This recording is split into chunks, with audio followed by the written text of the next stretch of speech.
Iglitare ka qenë një nga emrat më të njohur në tribunën e stadiumit Air Albania gjatë ndeshjes mes Shqipërisë dhe Serbisë. Ish sulmuesi kombëtares nuk ishte vetëm në rolin e tifozit, por edhe me një mision të caktuar falë rolit që mbulon tashmë në radhët e Milanit. Drejtori sportiv i Kuqezinjve mësohet se ka monitoruar në veprim disa prej futbollistëve të dy ekipeve gjatë kësaj ndeshje shumë të ndezur dhe të fortë. Mediat italiane në këto ditë kanë rreshtuar me radhë emrat e lojtarëve të dy ekipeve që janë përfolur se mund të bëjnë pjesë e Milanit. Në radhët e Shqipërisë, përtej Adriatikut kanë përmendur emrat e Berat Gjimshitit dhe Armando Brojës, si ata që mund të bëhen pjesë e Kuqezinjve.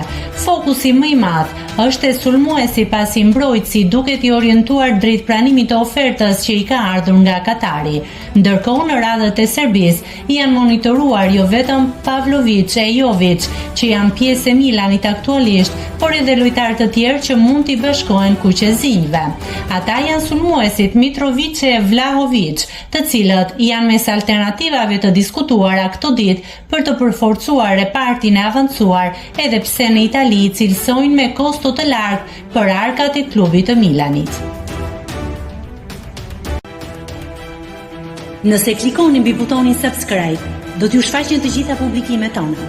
Ju ftoj t'i bëni subscribe kanalit, të pëlqeni videot dhe të lini komentin tuaj.